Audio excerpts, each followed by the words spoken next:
Hi everyone, welcome to Infinite Women. I'm Allison, this is Mia, and today we're talking about the first female pharaoh. Sort of. We know for a fact that multiple women reigned over the centuries in ancient Egypt, but understandably, the further back we go, the less clear the records get, because there simply isn't much documentation left after thousands of years. Apart from the natural causes of materials being lost, damaged, or destroyed over time, there were also instances of deliberate attempts to erase women from history, like when one of Hatshepsut's successors had her statues destroyed, her monuments defaced, and many of her achievements attributed to other pharaohs, trying to undermine her more than 20-year reign. Based on this, the vandalization of Setibhor's tomb has been used to suggest that the 24th century BCE queen may have been more than a consort. In other cases, women rulers have been maligned by political enemies, as seen in the Roman accounts of Cleopatra. But while Cleopatra, and to a lesser extent Hatshepsut, may be the best known female pharaohs, they were definitely not the first. Neithotep may have been the first recorded female monarch in world history, circa 3000 to 3200 BCE. She is believed to have been married to either the first or second pharaoh of unified Egypt, and when her large tomb was discovered, with royal hieroglyphs surrounding her name, she was originally assumed to have been a male ruler. The nature of her tomb and evidence that she exercised powers that a mere consort would not have indicate that she was a co-ruler, and may also have acted as a regent for her son before he came of age, which is a very common way that women in royal positions come to actually rule over a country.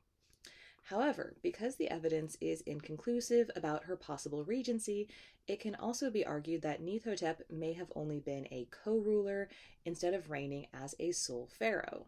So if that's the case, the next candidate is Mernith, who ruled circa 2950 BCE.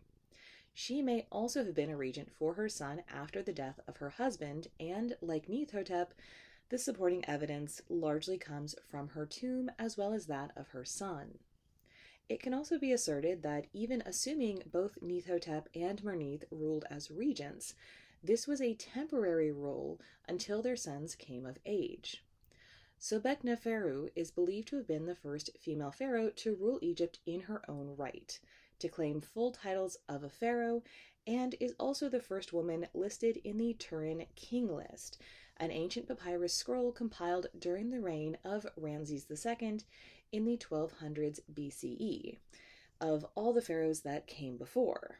Now, that being said, it must be noted that the list was seriously fragmented as the result of poor handling after it was discovered in 1820. And historians have discovered discrepancies between the list and other sources.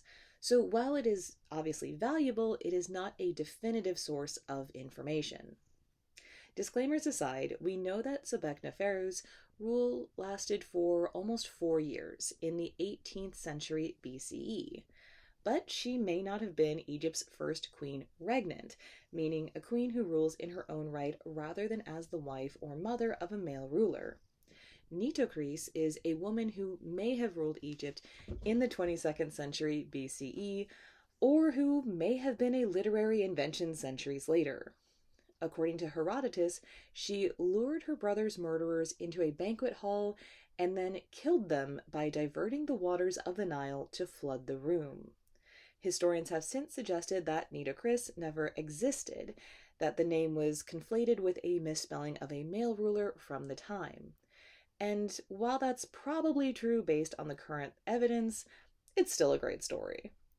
And of course, there's always the possibility of powerful women whose legacy was erased more completely than Hatshepsut's and Setibhor's, to the point that they have truly been lost to history.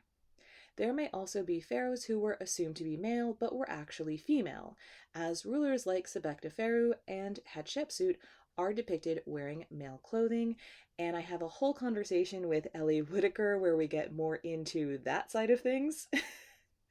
But while we may not know for certain who the first female pharaoh was, we do know that there were plenty of women who held power in ancient Egypt. Join us next time on Infinite Women, and remember, well-behaved women rarely make history.